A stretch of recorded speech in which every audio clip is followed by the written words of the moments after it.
con el auspicio de...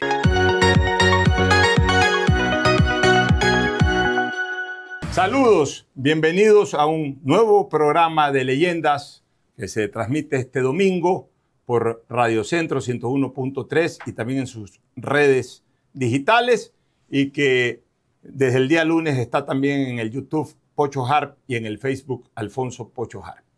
Hoy con un invitado especial que realmente nos honra mucho, una leyenda de la jurisprudencia, un ejemplo del ser ciudadano, del comportarse como ciudadano, y además un hombre que también es ejemplo de lo que fue el señorío de la política hace varias décadas atrás. Respetado por muchas generaciones. Por donde va, la gente lo saluda, doctor Galo García Feró. Así es.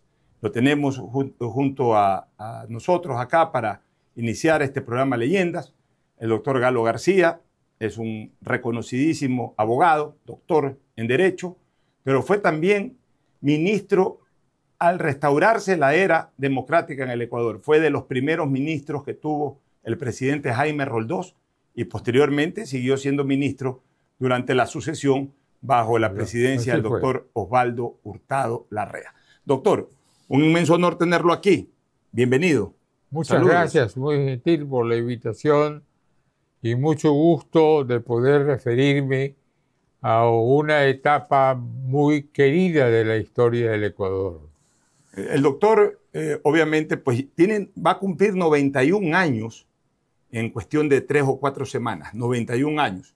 Voy a hablarle despacio para que él me pueda escuchar bien y pueda también contestar. Hoy quizás no voy a ir al ritmo de lo que habitualmente desarrollo en cuanto a la velocidad de mi dialéctica, pero eso no le va a quitar bajo ningún concepto el brillo de lo que hoy vamos a conocer a través del doctor Galo García Feró. Doctor, su infancia, ¿cómo fue? Su escuela, donde estudió, su colegio. Cuéntenos un poquito de su época de estudiante, tanto de escuela como de colegio. Bueno, yo comencé mis estudios en una época en que todavía no había la educación preprimaria o había muy excepcionalmente. Recordemos que el doctor nació en el 34, en agosto del 34, es decir, hace 91 años. Así es. Yo le estoy hablando cuando yo tenía 5 o 6 años de edad. Y molesté mucho a mis padres para que me pusieran en la escuela, pero resultó que yo no tuve algún aspecto que pudiera facilitarme el ser alfabetizado. Y bueno, el ser penúltimo hijo de una gran familia, de una familia muy grande. ¿Cuántos hermanos usted tenía? Yo tenía 10 hermanos, premuerto, una distinguida profesora que yo no la conocí. ¿Actualmente cuántos de ellos viven? Entonces, actualmente solamente vivimos 3. ¿Mayores a usted?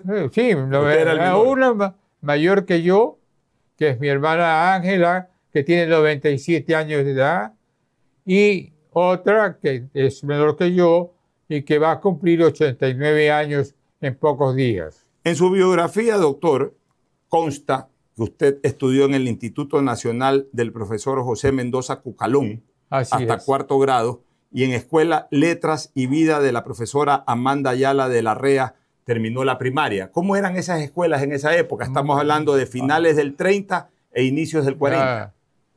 En la escuela y colegio Instituto Nacional de Mendoza, naturalmente respondía a una etapa anterior a la que inspiró a la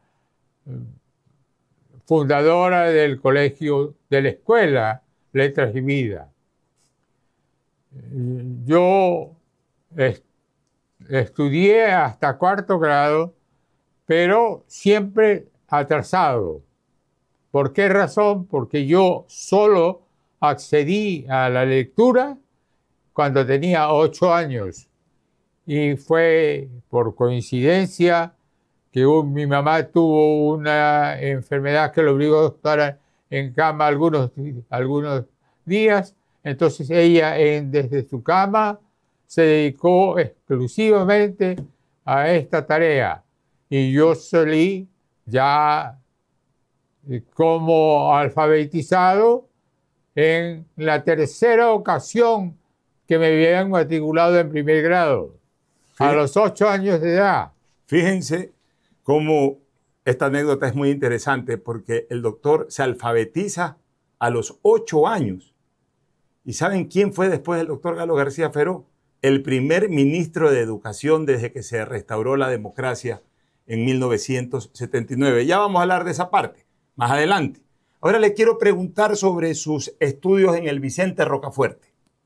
En el Vicente Rocafuerte muy bien. Mi padre era en ese momento coincidencialmente presidente ministro de Educación del gobierno de don Carlos Julio Rosemena Tola, padre, 1947.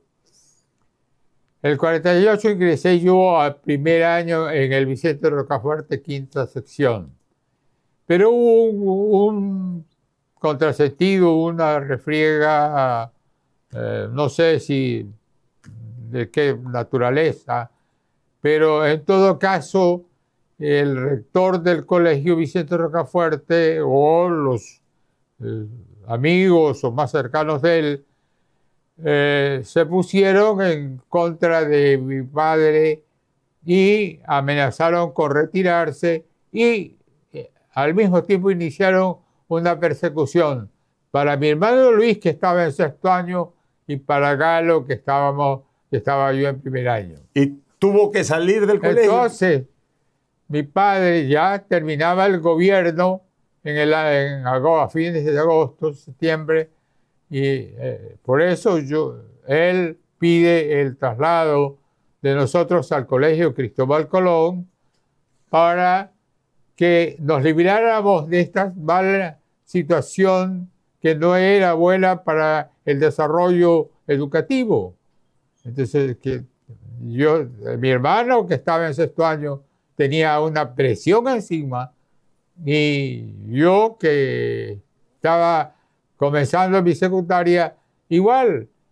Pero los profesores, otros profesores que no estaban comprometidos, se desarrollaron bien conmigo, como el profesor Capodónico Verdaza, como Luis Mosquera Gordillo, como Antonio Ortiz Marín, como el doctor Rómulo Viteri Vaquerizo, como Barrezueta, que era de Deportiva.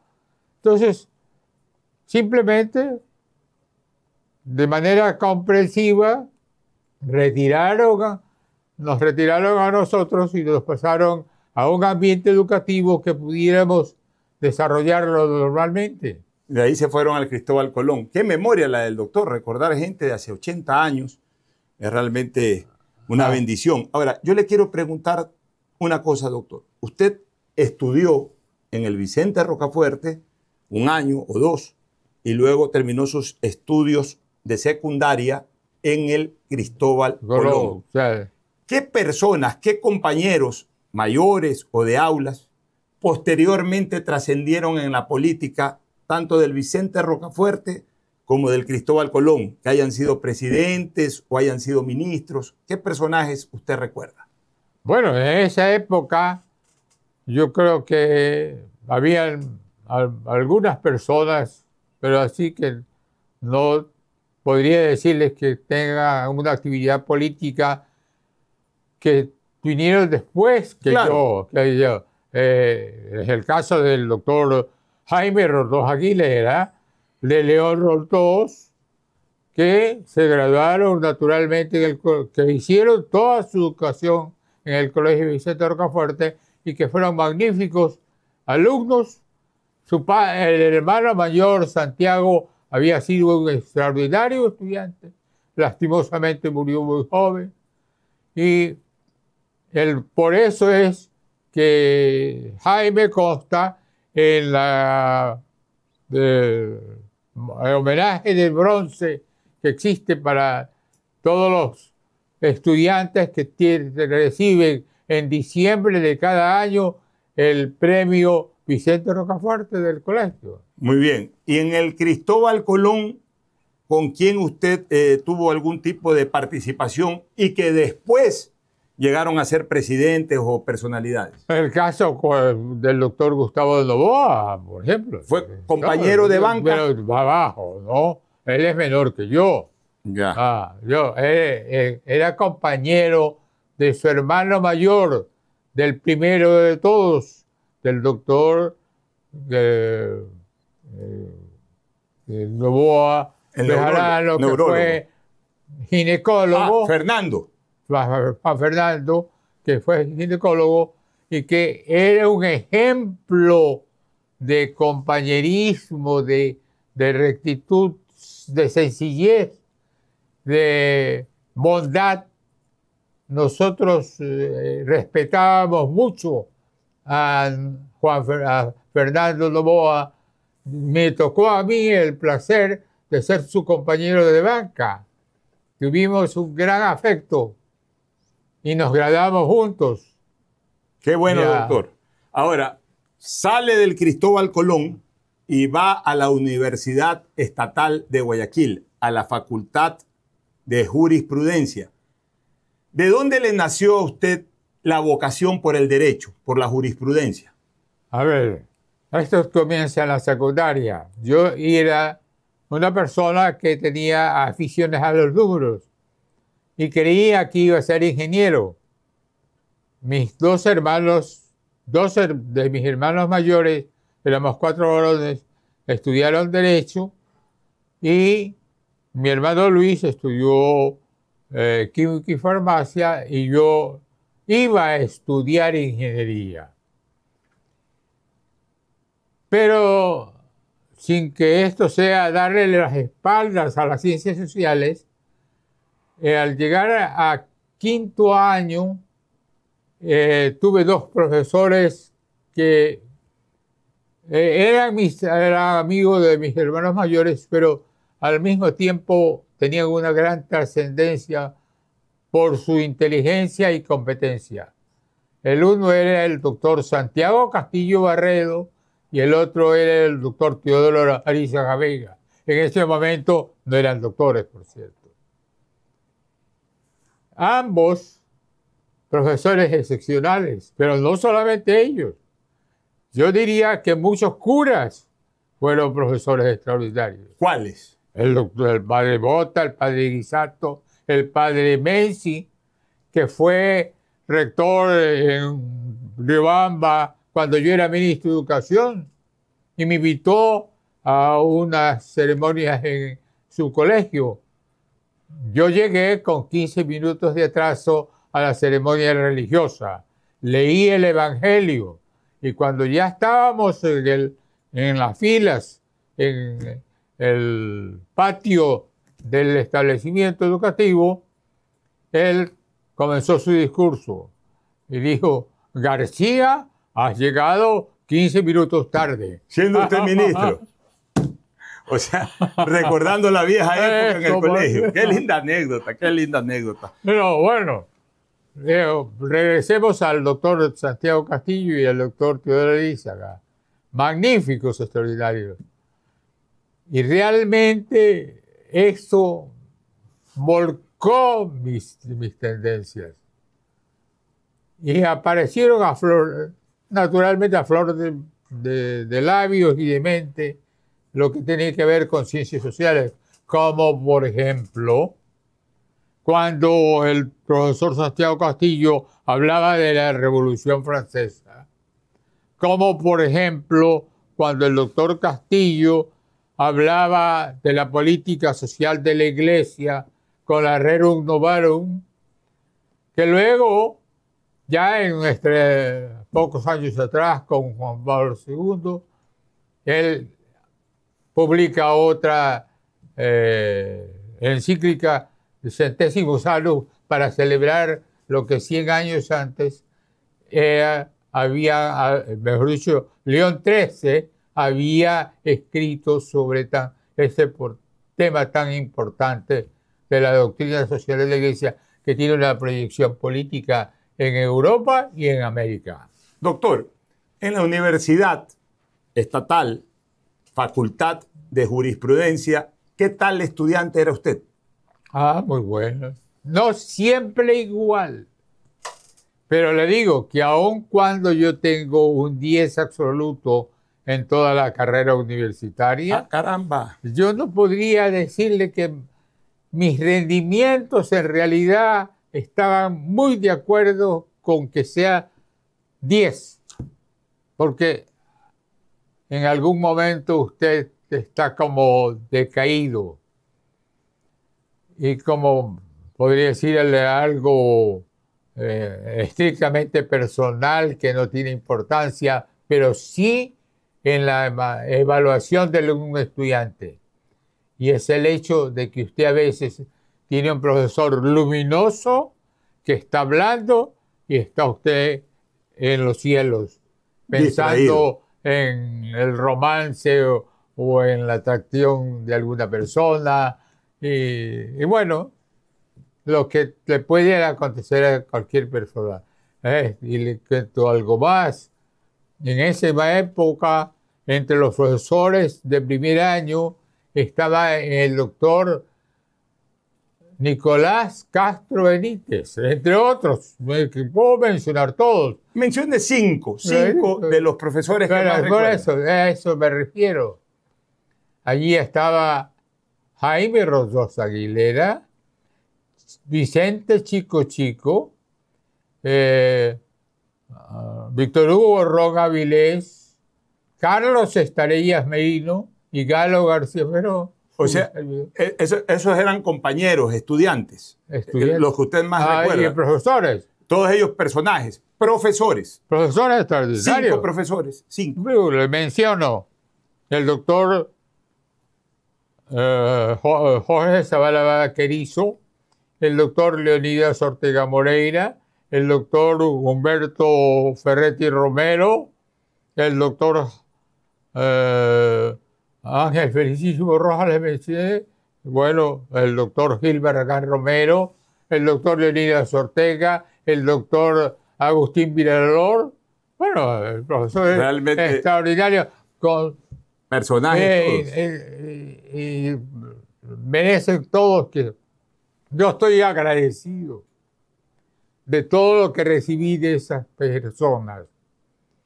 ¿Cómo no agradecerle al doctor Raúl Gómez Lince, que era un ejemplo de presencia, de puntualidad, de claridad en su exposición, de profundidad en lo que estaba diciendo, o del doctor Tomás Valdivieso Alba, que curiosamente, cuando vacó la cátedra de procesal civil, era un poco difícil encontrar al profesor y llamaron entonces al doctor Tomás Valdivieso Alba, que era profesor de Ciencias de Hacienda, y le propusieron que sea profesor de procesal, no siendo él un abogado muy práctico.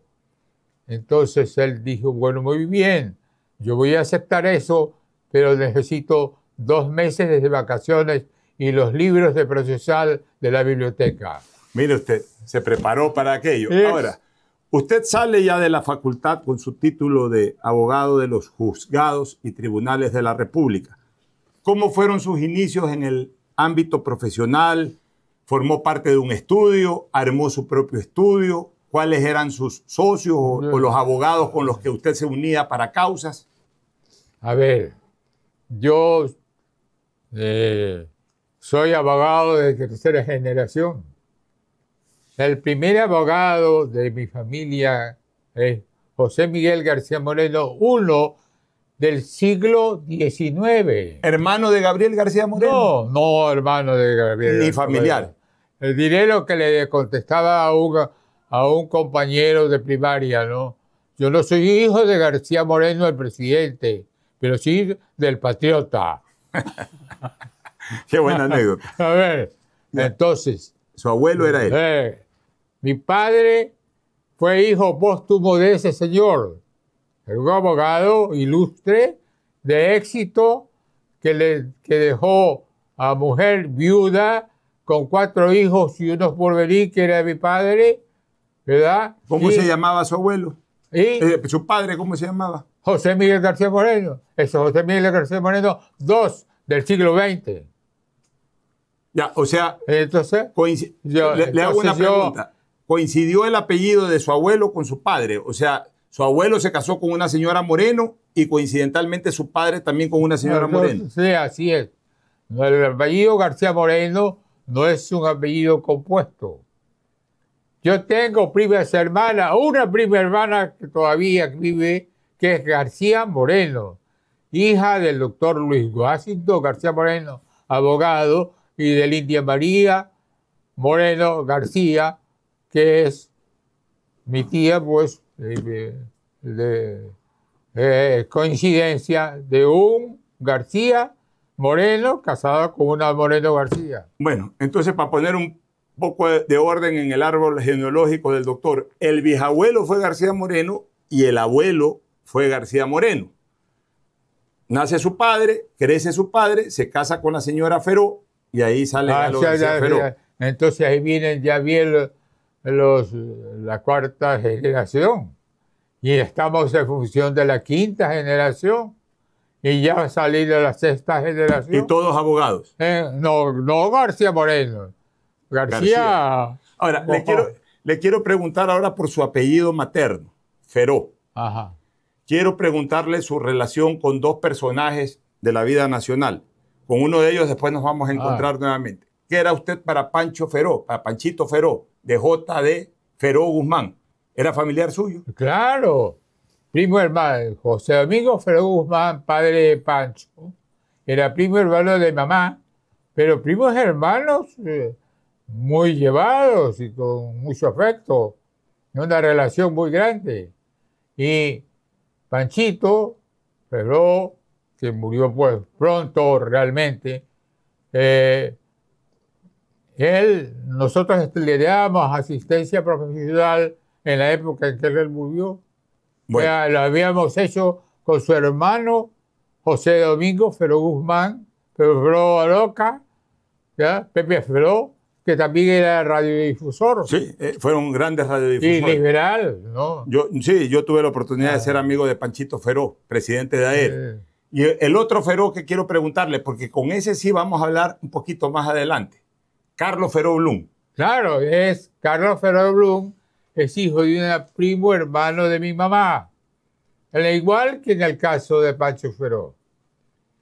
Entonces, bueno, esa relación con el... Pero la relación naturalmente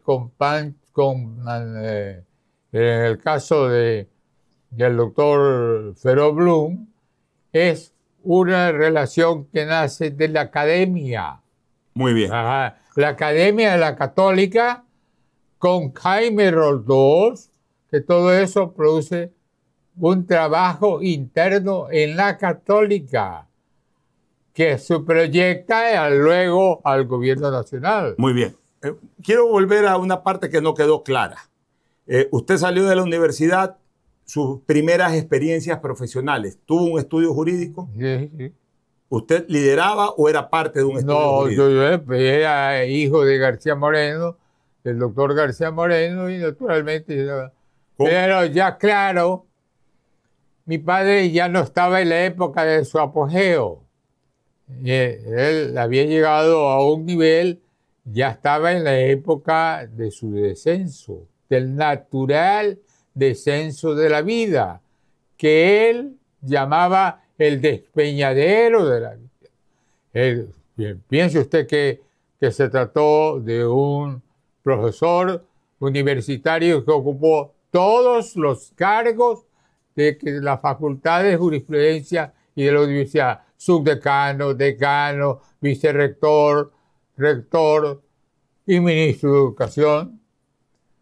Fíjese que él fue el primer vicerrector del doctor Teodoro Maldonado Carbo, cuya gestión de 10 años como rector de la universidad comienza teniendo a García Moreno como su vicerrector. Doctor, muy bien.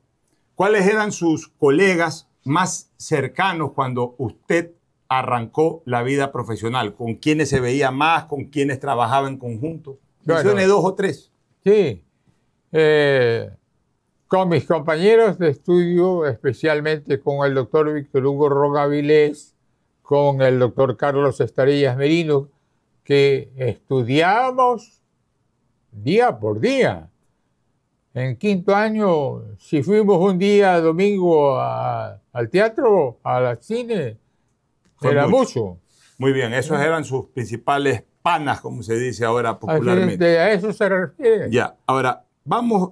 Pero es de los únicos, ¿no? Hay otros. Hay otros. Bueno, el doctor El Galo. doctor Nugué, por ejemplo. ¿El doctor? Francisco Nugué Gil. Nugué Gil, ya. Muy bien, el doctor Galo García Feró, durante finales de los 60, los 70, en la época de la dictadura militar, era un profesional, trabajaba en su estudio jurídico, tenía sus amigos que eran grandes abogados también. ¿En qué momento se establece la primera vez de la relación de amistad con Jaime Roldós Aguilera?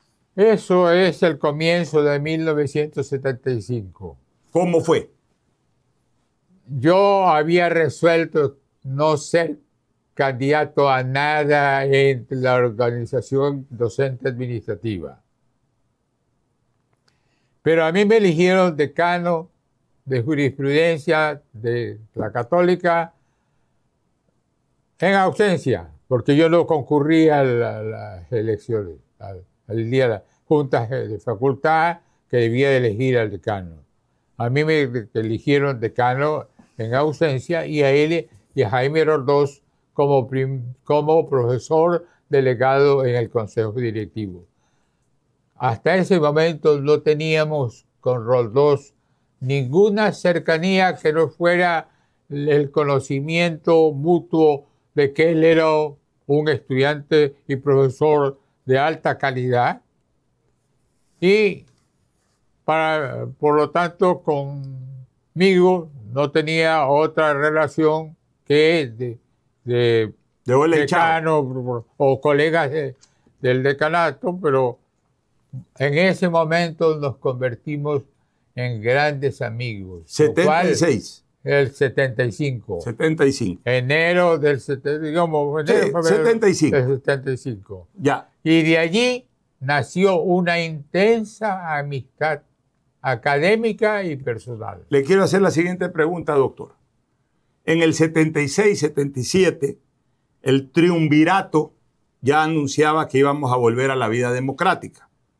Lo primero que se hizo fue crear una comisión para redactar la Constitución del 79, que luego se la puso a elecciones a consideración del pueblo con la del 45 reformada.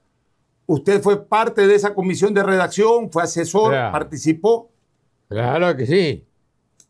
Pero no solamente yo, sino Jaime Roldós en la segunda comisión, el doctor Carlos Feró Blum, vicepresidente de la segunda comisión, el doctor Carlos Estarillas Merino, que era miembro en la tercera comisión, y naturalmente realizamos nosotros, aparte de nuestra labor profesional que veníamos de Guayaquil, una intensa actividad en el compromiso jurídico de entregarle al país unas alternativas para que eligiera en un posible referéndum. Ya, doctor, le voy a hacer una pregunta muy delicada, pero se necesita conocer esta verdad histórica. ¿Por qué estando ahí Jaime Roldós? ¿Por qué estando ahí Osvaldo Hurtado Larrea? ¿Por qué estando ahí ya un profesional de quilates como usted y otros? En esa Constitución del 79 se redactó que para ser candidato a la presidencia de la República tenía que haber nacido en Ecuador, cuyo propósito era dejar fuera de combate a Asad Bucarán el Malín. ¿Por qué? Le cuento el tema. En realidad, nosotros redactamos el proyecto de constitución y también las disposiciones transitorias.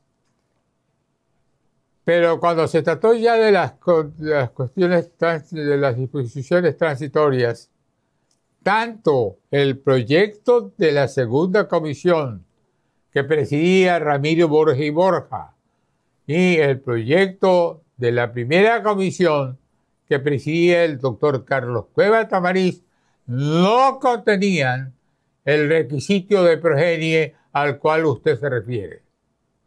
Y entonces, ¿qué pasó?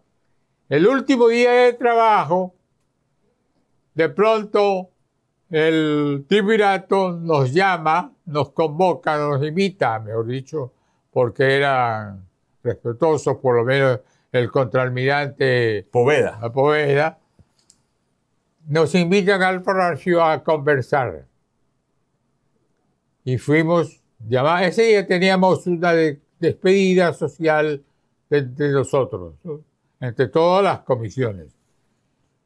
La invitación era porque el triunvirato exigía, o mejor dicho, presionaba para que no exigía, porque nunca nos exigieron nada, que no sea por teléfono, porque el ministro de Gobierno hablara con cada uno, pero nosotros nos oponíamos a la progenie, al requisito de progenie. ¿Quién lo puso? Y no se puso.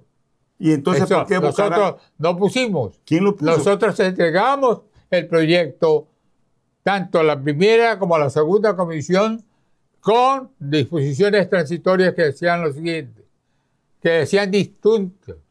Y luego ellos, el triunvirato, sacó las disposiciones transitorias y puso el tema de la progenie. O sea, aquí hay una verdad histórica, amigos, que la está revelando el doctor Galo García Feró. En la redacción de la Constitución del 79, quien puso esa disposición para impedir que Asad Bucarán el Malín sea candidato, que era el candidato más fuerte que tenía en ese momento el país, fue directamente el triunvirato, redactando sobre una constitución en donde no estaba esa norma y que fue entregada por la comisión redactora de la misma. Mire qué cosa tan interesante. Ahora, yo le pregunto perdóname que lo... Este tema fue motivo de que Borges, desde Canal 2... El Gallo del Cerro. Nos invitara a conversar. Y yo creo que fue Carlos Estarellas y el que habla. Fuimos, por cierto, invitados en entrevistas distintas a través de este tema. Y nosotros no pensamos en este aspecto. Inclusive había, que alguna vez habíamos conversado con Jaime Rodó, que estaba en la segunda comisión, porque Jaime estaba en la segunda con Carlos Feró. Nosotros fuimos a conversar con el triunvirato y le dijimos, cuando ellos nos hicieron la propuesta, el doctor Carlos Cueva Tamariz, el doctor Carlos Feró y el que habla, nos oponíamos. Solo el doctor Ramiro Borges y Borja adoptó una actitud no categórica, podríamos decir. No recuerdo exactamente en qué términos, pero nuestros compañeros de comisión que estaban esperándonos en la celebración social que ese día debía tener lugar, creían que nos habían llevado al panóptico. Pero no fue así. Doctor, como dice al doctor Calderón Muñoz, me dijo a mí personalmente, ustedes son un sacrificio heroico que tiene que hacer el ciudadano ecuatoriano frente a los problemas del país. Y está bien que ustedes intervengan en la reestructuración jurídica. Doctor, muy bien. Hemos avanzado algunas cosas interesantes. Usted era amigo de Jaime Roldós desde el 75. en el 78 estaban trabajando en la comisión redactora. Cuando usted conversaba con Jaime Roldós, ¿qué aspiración política tenía Jaime Roldós? Dicen que lo que él quería hacer era alcalde de Guayaquil, pero que como Assad Bucaram no pudo ser candidato a la presidencia, no consideró una cosa mejor que llamarlo a Roldós para que sea el candidato a la presidencia. Cuéntenos un poco esa leyenda, si es verdad o no. Mire, en realidad, como programa de gobierno no podía resultar, podían haber líneas generales, pero nada que pudiera ser de carácter concreto que no sea aseguramiento del régimen democrático como debe de ser. En realidad, yo no intervine en la campaña del presidente Roldós para ser presidente. Pero antes, yo le estoy preguntando antes. Quizás voy a hablar más despacio. A ver. Pero sin embargo estuve en las 5 esquinas en el tablero, pues, donde estaba Marta y Jaime, habló Jaime, etc.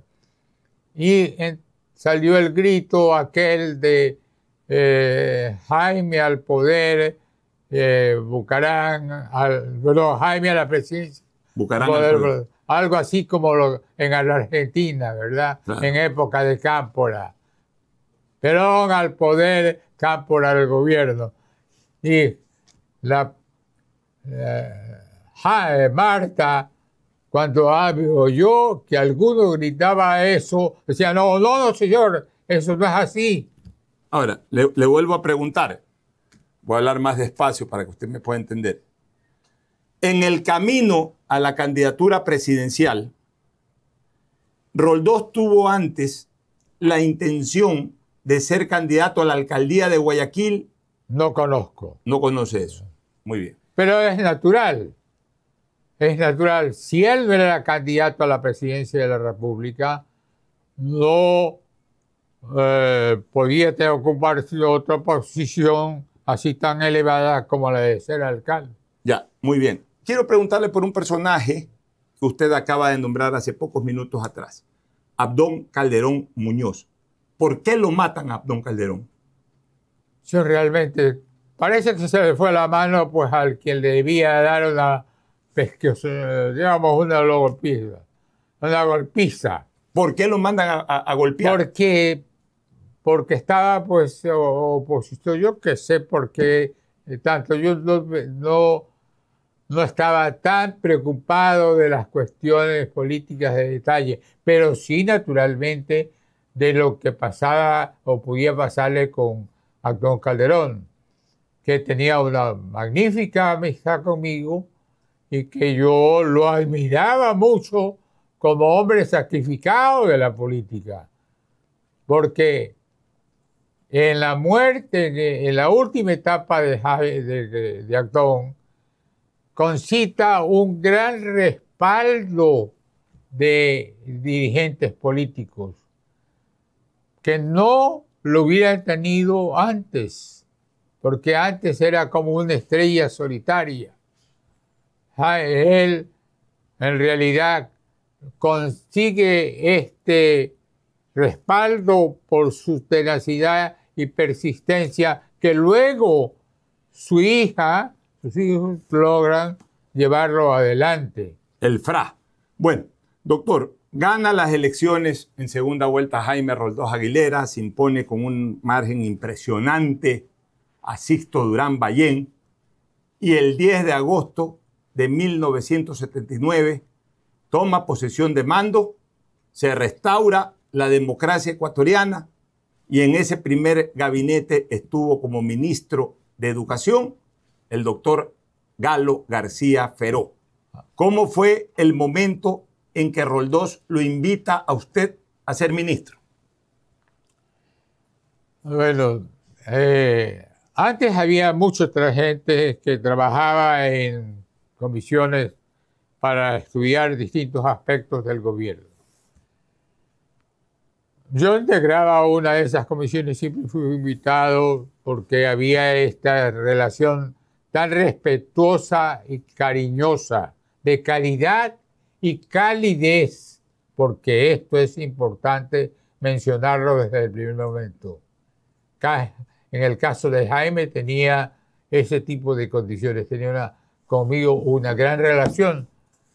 Y como yo era un neófito en cuestiones políticas, cuando fui candidato a vicerrector de la universidad con Eudoro Ceballos de Lejara de rector, una de las personas que manejaba las decisiones políticas que yo institucionalmente debía de utilizar en el momento de la campaña para pedir el voto, era Jaime Roldós, porque Jaime inspiraba mi pensamiento en aquel momento. Él también tenía motivos de relación por identificación de cosas que yo resolvía, aunque no se los hubiera consultado a él, por ejemplo, en las cuestiones de la progenie. Yo recuerdo que él no me pidió que yo hiciera nada. Nunca me pidió, me dijo, quiero que hagas tal cosa en la comisión. Absolutamente nada.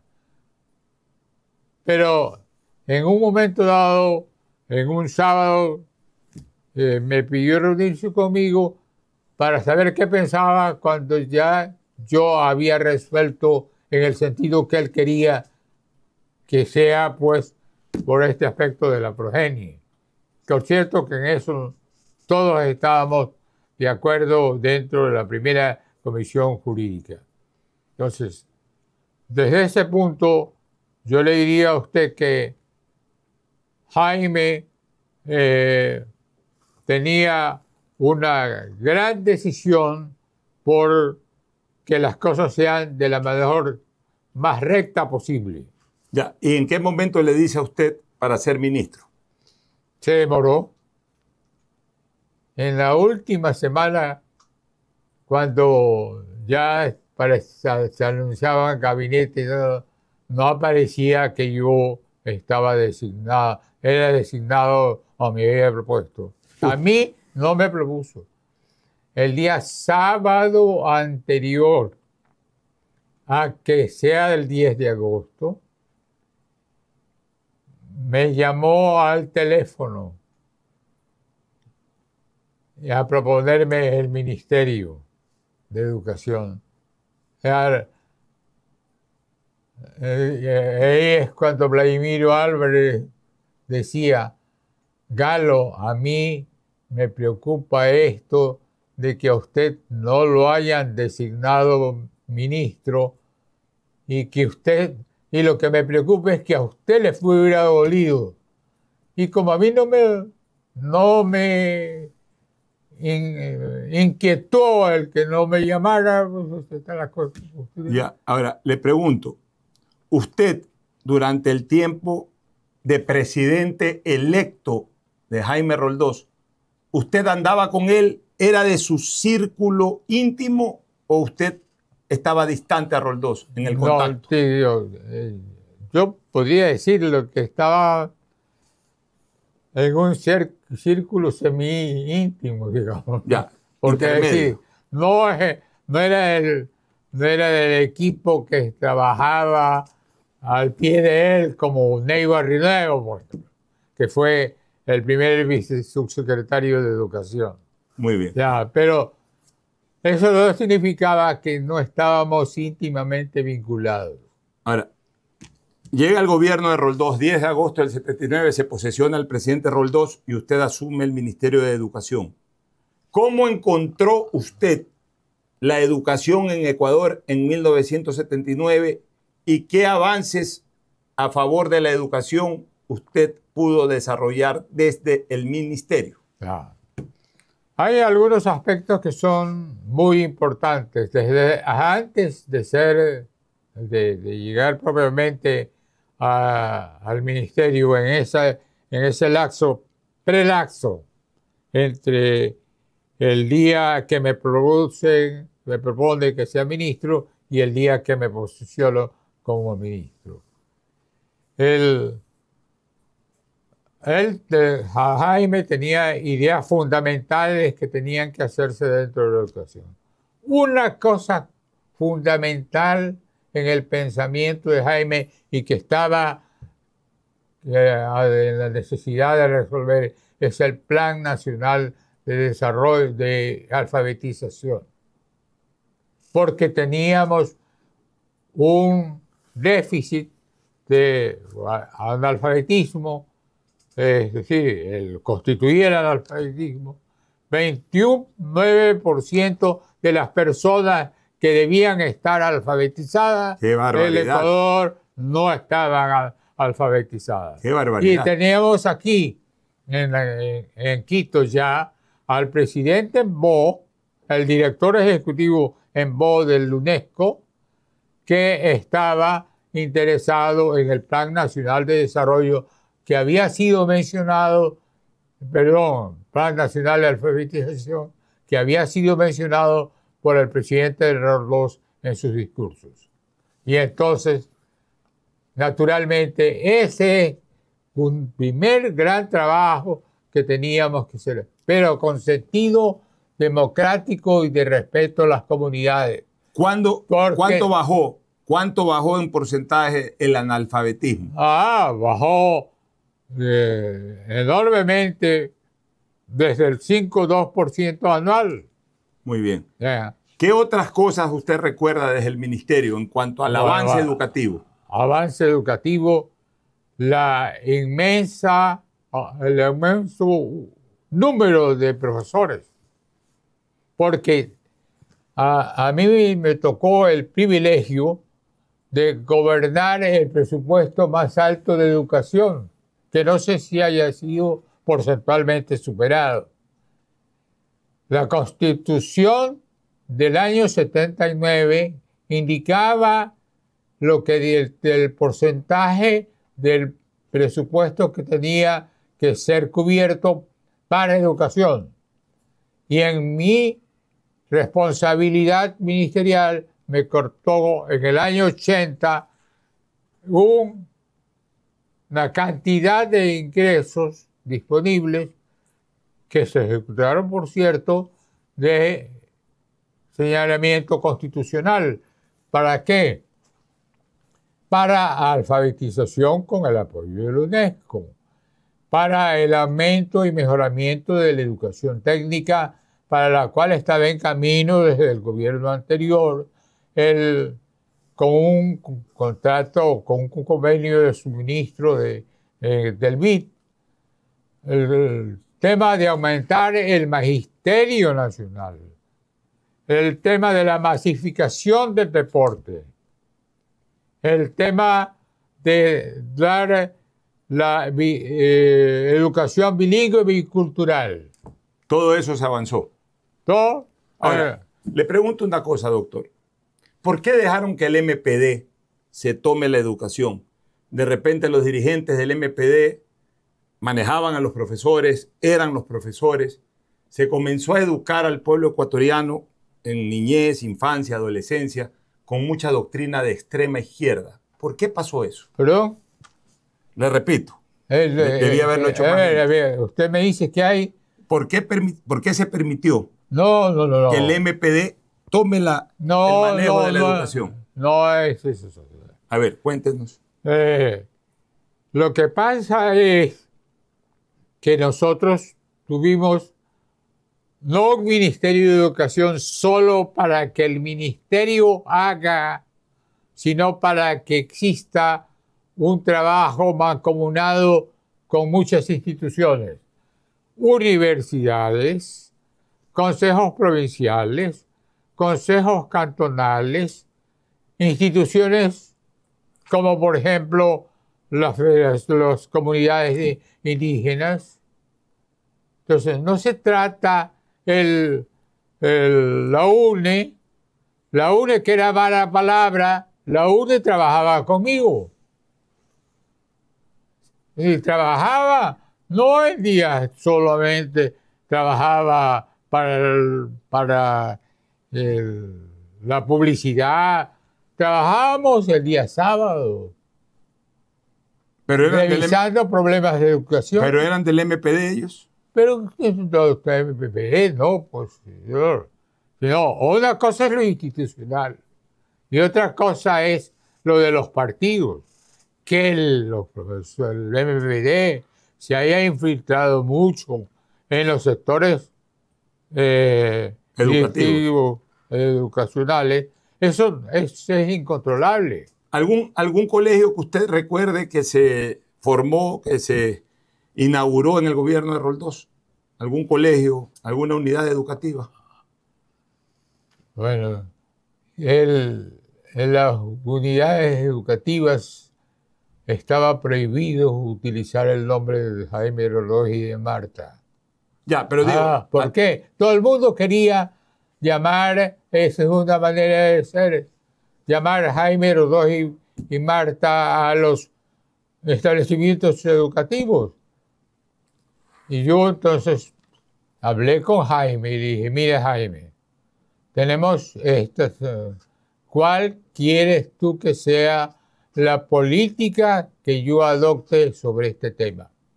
Porque yo había sido secretario en particular de Irineo Ortega 10 años antes del año 59, 20 años antes.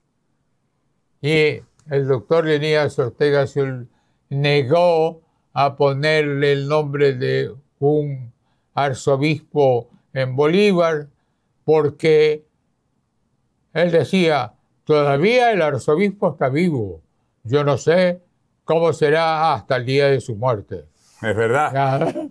Bueno, entonces Jaime me dijo, no, Galo, prohibido que mi nombre y el nombre de Marta estén designando establecimientos educativos. Yeah. Porque tienes tú que tener unas políticas de severidad. Ahora, quiero preguntarle ya cosas más íntimas de Palacio en esa época. Dicen que el presidente Roldós en ciertas noches salía a caminar por la Plaza Grande con usted, con Antonio Andrade, con un par de ministros más. Conversaban por ahí, caminaban sin tanto guardaespaldas, sin por ahí un edecán militar, sin temor a que le pase nada. ¿Es verdad eso? Me hubiera gustado que fuera verdad. Nunca lo he escuchado de ese comentario. Y no es cierto, digamos, por lo menos yo no tuve oportunidad de salir a pasear con Roldós. Eso fue ejemplar en Carlos Julio Rosemena Tola con José Miguel García Moreno de ministro de Educación, porque todas las mañanas salían a pie desde la calle Patria, ahí en el Ejido, hasta el Palacio de Gobierno, y caminaban en todo ese trecho y de repente se encontraban con alumnas señoritas y bajaban de la acera a la calzada para darle paso a las mujeres. Fue excepcional ese trato que hubo en aquella época. En el caso personal mío, ya con Jaime, no tuve oportunidad. Salimos muchas veces a muchas otras cosas, pero...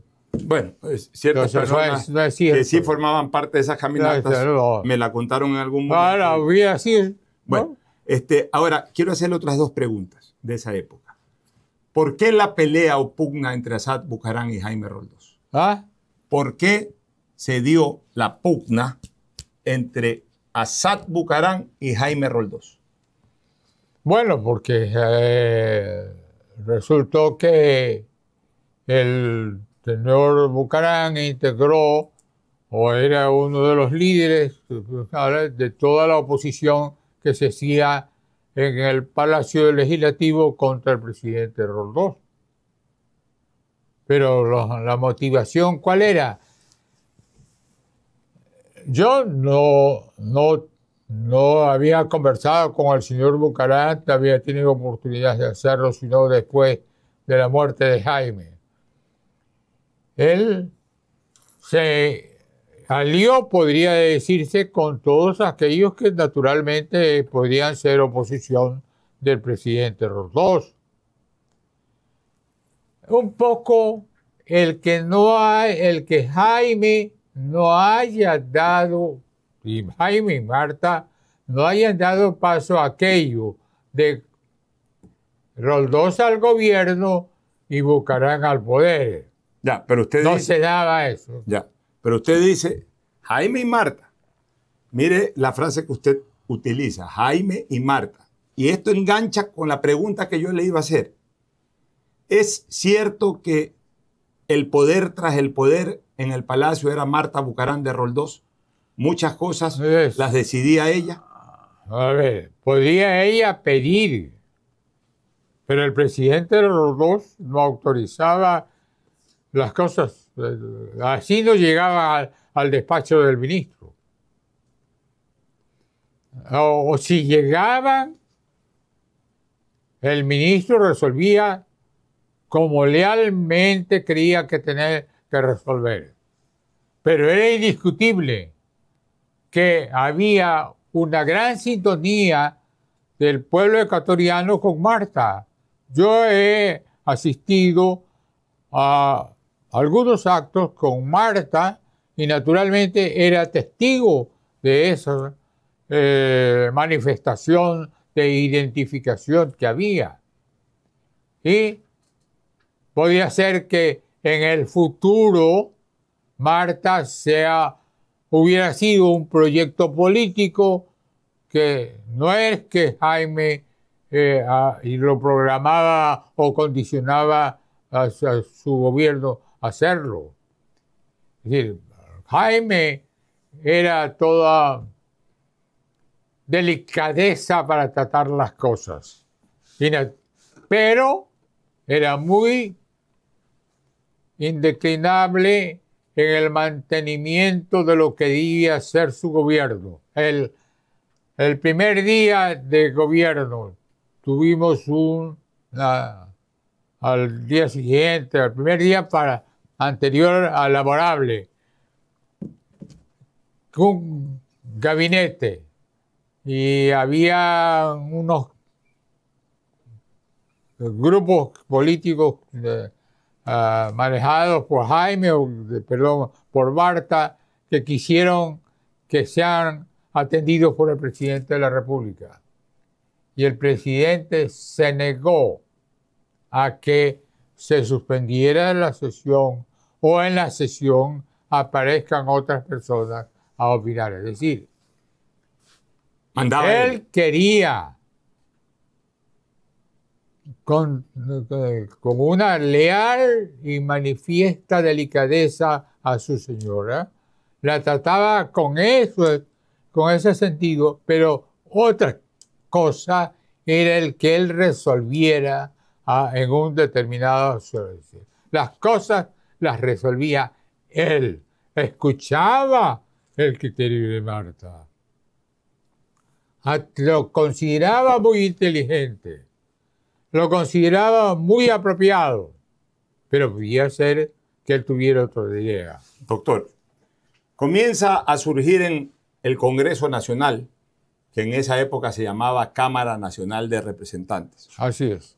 Una figura política que por sus actuaciones se proyectaba como candidato a la presidencia del Ecuador. Y ya era el líder de la oposición, León Febres Cordero Rivadeneira, al que el presidente Roldós lo calificó como recadero de la oligarquía.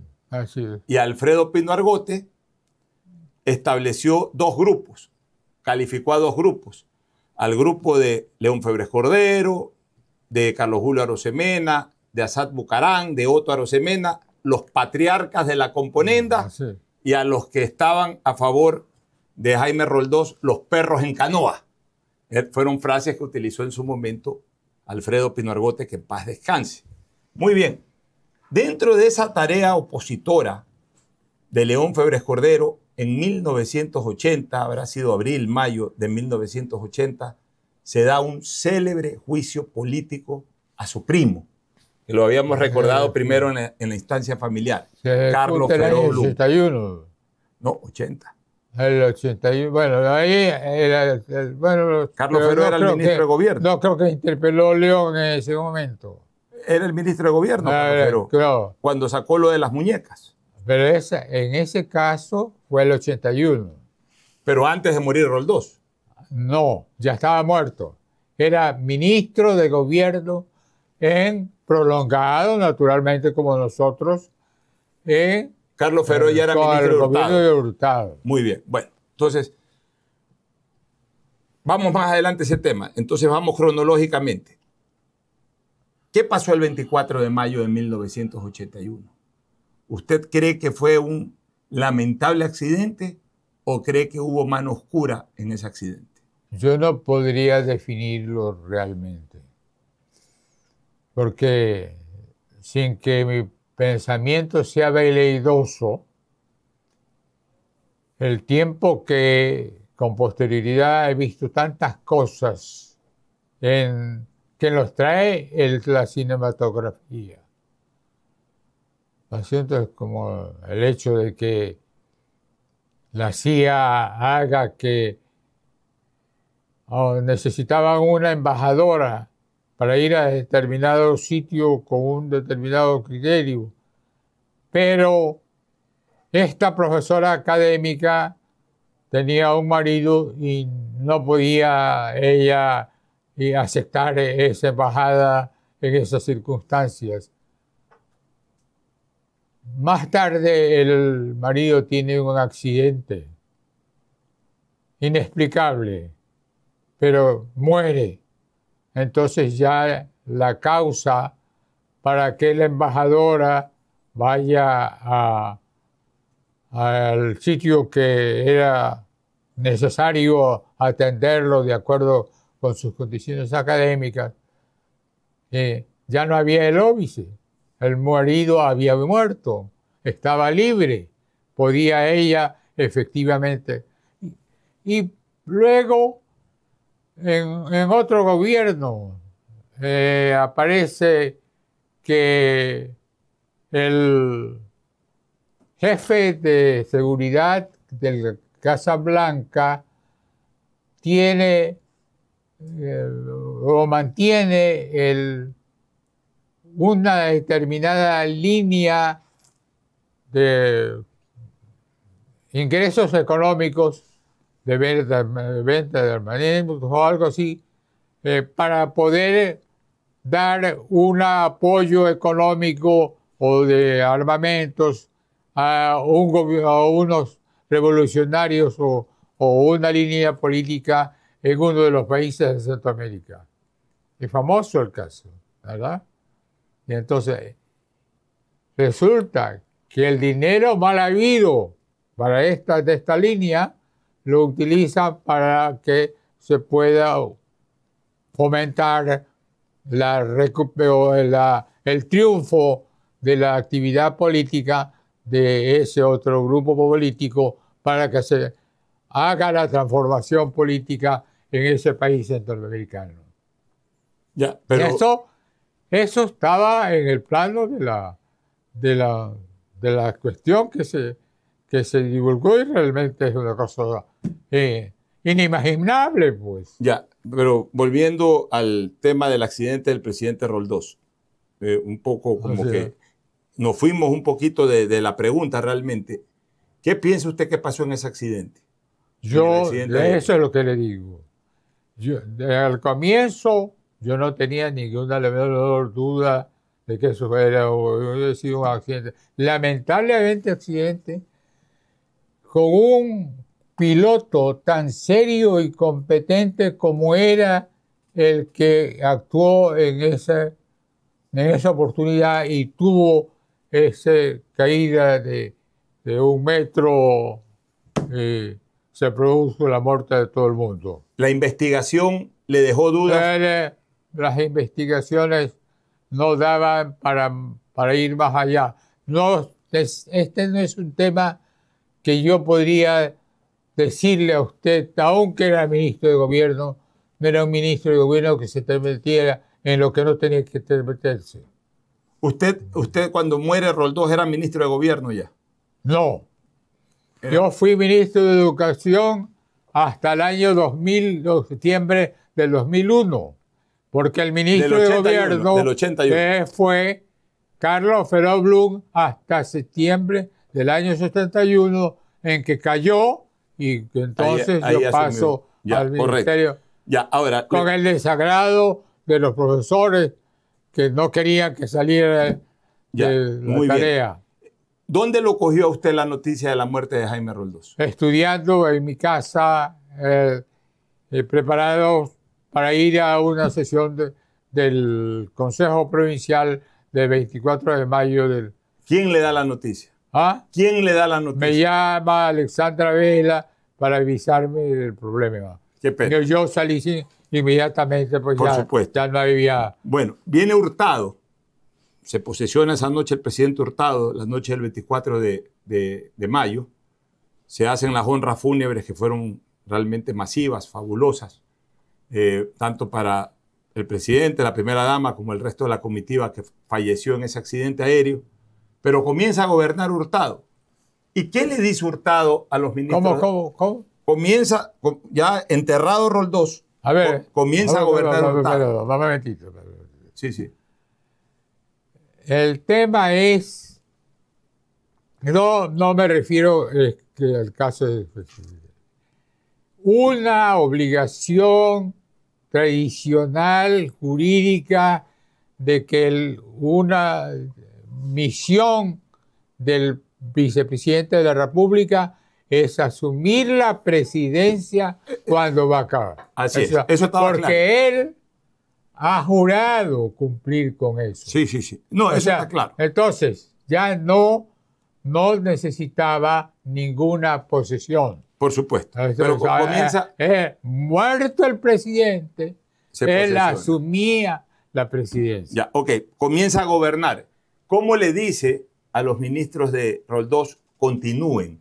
No, a ver, no hubo ninguna formalidad. Ese mismo día y por la noche hubo una sesión de gabinete en la cual el presidente anunciaba que asumía la presidencia de la República. Y no es que ninguna crisis de gabinete, ni que sobre el gabinete estaba prácticamente reunido. Siguió el mismo gabinete. Todavía no habíamos llegado al llanto. Ya, siguió el mismo gabinete. Muy bien. Y ahora sí vamos a lo que conversamos hace un rato. León Febres Cordero interpela a Carlos Feró Blum en el gobierno de Hurtado. Me hizo usted esa precisión. Muestra las muñecas, etcétera, y destituyen a Carlos Feró Blum. ¿Cómo vio usted esa interpelación? ¿Considera que lo que mostró León Febres Cordero fue lo suficientemente contundente o fue simplemente una decisión ya de una mayoría opositora del Congreso?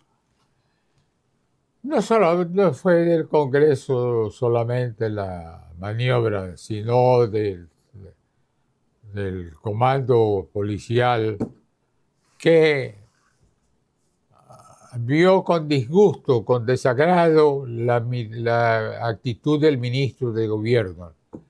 Hay que considerar el temperamento del doctor Carlos Feró Blum. Carlos Feró era un hombre muy recio, muy recto y muy recio. Y manejó el comando, digamos, su relación con el comando, con acciones muy severas, muy recias. Este no es negocio de la policía, esto lo maneja el ministerio. Y eso produjo un desagrado, un desafecto entre un comandante general de la policía, que es la que le da toda la documentación al ingeniero, no la documentación, sino algunos aspectos. Interesante detalle que se revela en esta entrevista. Eso de la muñeca de trapo, no es que León Febres Cordero fue a comprar la muñeca de trapo. Se la dieron los policías. Sino que se la fueron a dar. Qué interesante esto que nunca se reveló, que la propia comandancia de la policía contribuyó para la caída de Carlos Feró Blum. Y entonces ahí se viene una especie de conflicto de interés. Destituyen a Carlos Feró Blum y asume el Ministerio de Gobierno su primo, Galo García Feró. ¿Qué dijo Carlos Feró cuando vio que usted lo reemplazaba? Ningún problema. Ningún problema. Porque en realidad no era una cosa que yo intervenía a favor de la destitución.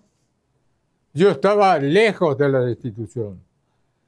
Había ido a expectar la interpelación, era solidario con el ministro de gobierno, creyendo que se habrían producido estas equivocaciones, que por mucho que él era un abogado muy cuidadoso, se deslizó administrativamente, entre otras cosas, porque cuando a usted le presentan el despacho, se lo presentan sin fecha y sin numeración.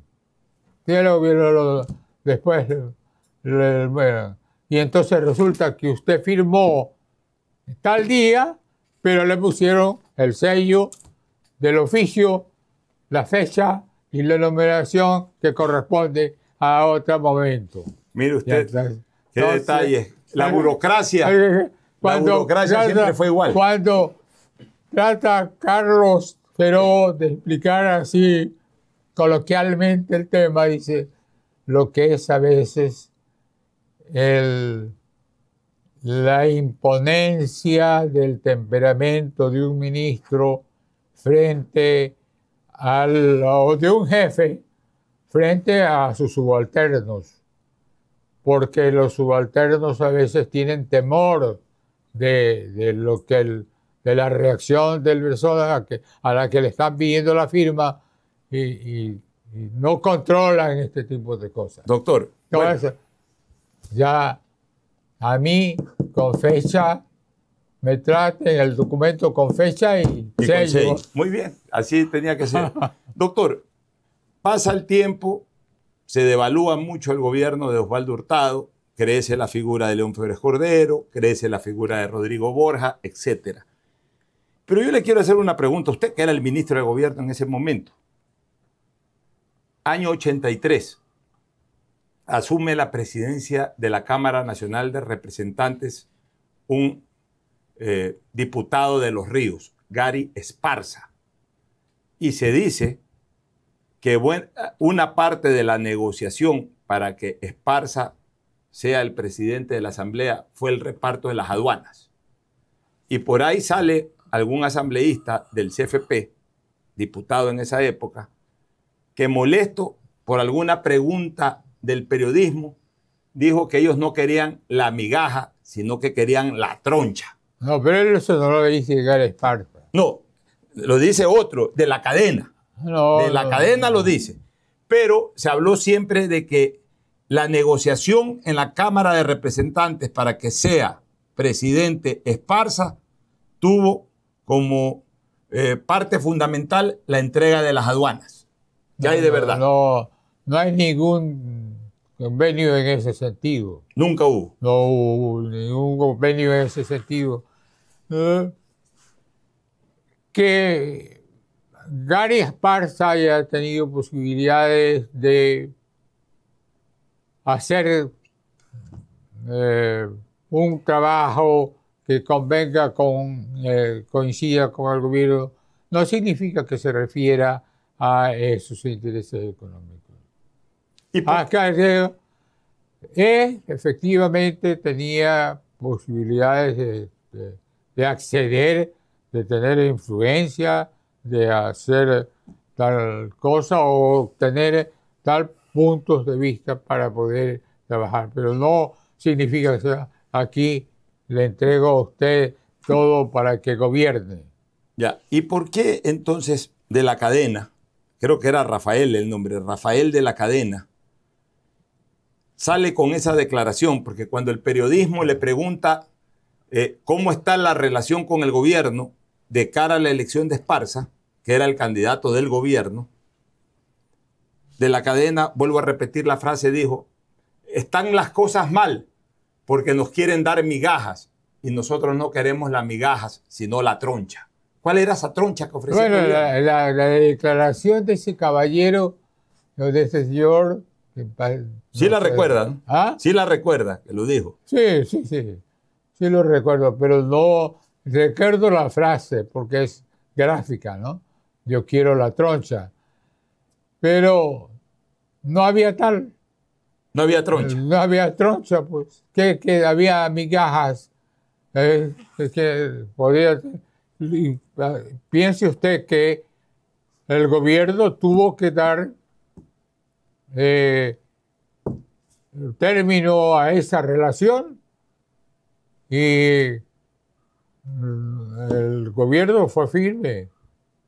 Se termina la relación con este grupo político. Bueno, muy bien, doctor. Ya en la parte final, se acaba el gobierno de Hurtado, usted vuelve a la vida profesional. Vi en su historial pues, que colaboró en algún momento en el gobierno de Gustavo Noboa, estuvo también con el arquitecto Sixto Durán Ballén, especialmente en la época del conflicto bélico, para lograr encontrar la paz. También posteriormente colaboró con el gobierno del presidente Palacio, que falleció hace poco tiempo atrás. Pero la pregunta es, ¿por qué Galo García Feró, siendo un personaje de la política, nunca tuvo el interés de ser candidato al Congreso o a la presidencia de la República? Bueno, una razón, digamos, varias razones. En primer lugar, yo no tengo vocación política, lo que tengo es una vocación de servicio público y social. En segundo lugar, yo no tengo la fórmula para solucionar los problemas del país. Yo creo, con el aprendizaje que tuve del Ministerio de Educación, que el Ecuador acumuló déficits operacionales e infraestructurales muy importantes que se demostraron claramente en el fracaso de la guerra del 41, en el fracaso de tener que llegar a un convenio que se celebró, que es bueno que se haya celebrado, pero que no es motivo de fiesta. Cuando tuvimos que hacer finalmente un acuerdo, ¿por qué? Porque el Ecuador, desde el año 1830, no tiene los ingresos necesarios para desarrollar un Ecuador tan grande que llegue hasta el Marañón. Usted, Pocho, pues nunca debe haber estudiado con un plano ecuatoriano que daba al suelo. Pues. Así es. Yo sí. A ver, ponían el plano, el mapa del Ecuador que daba al suelo, pues daba hasta el Marañón. Entonces, tumbes Marañón o la guerra. Eloy Alfaro. Pero eso era un decir. Porque realmente se llegó a la limitación del Ecuador en el statu quo de 1936. El año 42, con el protocolo de Río, no fue mucho más allá del statu quo del 36. Por eso, cuando regresó Solymuro al Perú, que el año 42, después del protocolo de Río, la gente lo pifió. ¿Por qué? ¿Cómo es eso de que ganamos la guerra y perdimos tierra? Porque tenían la idea de que nosotros terminábamos en la cordillera oriental.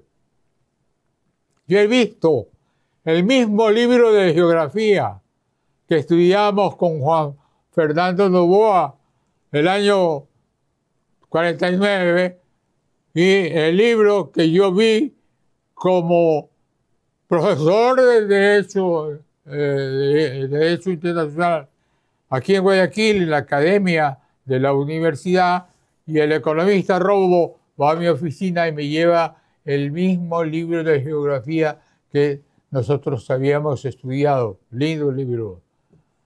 Pero edición para el Perú.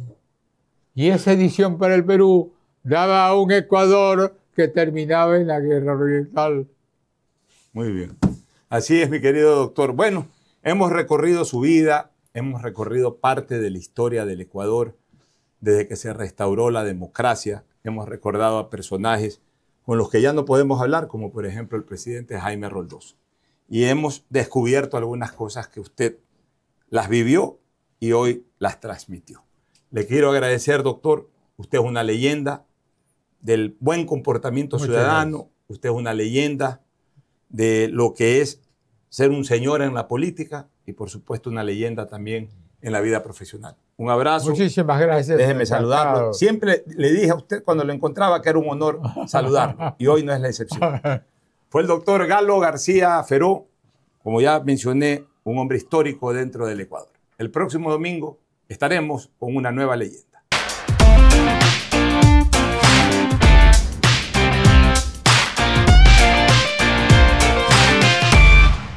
Con el auspicio de